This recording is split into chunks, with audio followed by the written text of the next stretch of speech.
In this video, I'm going to share about an individual who has recently been tested COVID positive and who shared this comment through the form that I circulated yesterday. To be honest, I was shook when I read your comment. I know how much of a trouble it could be.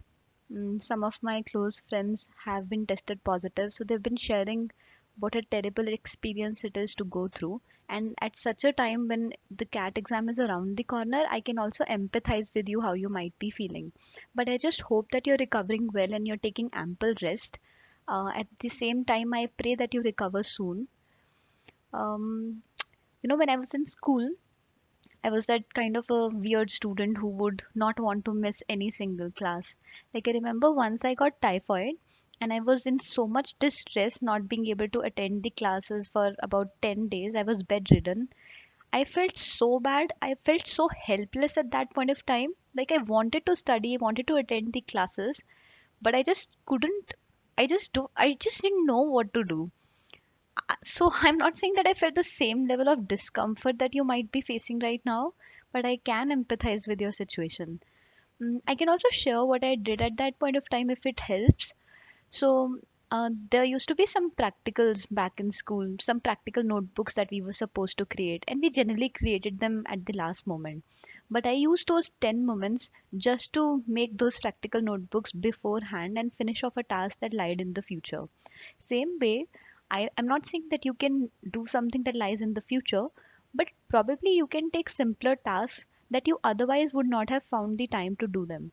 So for now, just put a hold on the mock taking exercise because sitting for 2 or 3 hours right now might cost a lot of energy.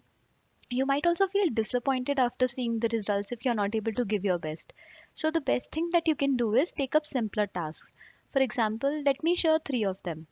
um, First thing you can do is you can create a formula book if you haven't created, and if you have created a formula book, then you can go through the formulas and revise them at your ease. Don't set a target, just simply go through them and see if you can revise, like let's say one or two formulas in a minute or 2 minutes or 10 minutes. Take your own time, there's no hurry. Whatever you're doing is only for your own benefit and it's additional only, like you are not even required to study right now.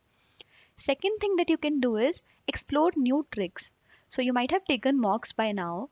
Go through your previous mocks and check what were the questions that were asked. You don't have to solve any single question and you don't have to pick the questions in any order. Let it be like a free way for you. Like you pick any random question, you go through the mock analysis, and you just see how the author or the paper setter has expected you to solve it. Just go through the solution. And then, with the solution, if you're able to identify a new trick that you weren't aware of already, then note it down in your formula book. Keep it like an exercise wherein you don't have to use your mind at all. You just have to find new tricks. So that's two. And the third thing that you can do, which I also shared in the first video of this series, was that you can probably try identifying that rationale that the author uses to make a particular option incorrect in RCs. So again, pick any random RC and then go through that rationale in the mock analysis and check what was that one word or something that led an incorrect option incorrect. So this is something you can do. These are three ideas. Similarly, you can take up more tasks which probably don't require a lot of energy but can surely contribute to your preparation in one way or the other. You can also work on improving your mental calculation, but I wouldn't really suggest that at this time because it might drain your energy a bit too much. So this is about what you can do. I would also want to make sure that you realize that you're not really required to do anything. So even though I understand that the exam is around the corner, if you restore your energy, you can bounce back better. At the same time, if you choose to still do something, because I remember I was also of the same kind of not giving up, I would say that appreciate yourself for the little things that you are able to do.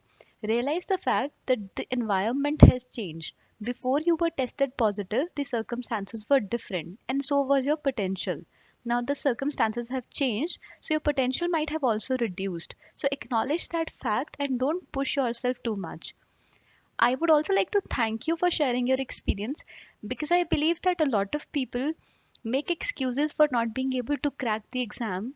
But I felt as if you were an example of a person who's determined enough to make it work no matter what happens. So I appreciate and I admire your determination level. At the same time, I am promising you that when you recover from this problem, you are going to bounce back better and you will find a new restored potential that you never knew you had. So I wish you all the best. I hope you recover soon. Stay determined always.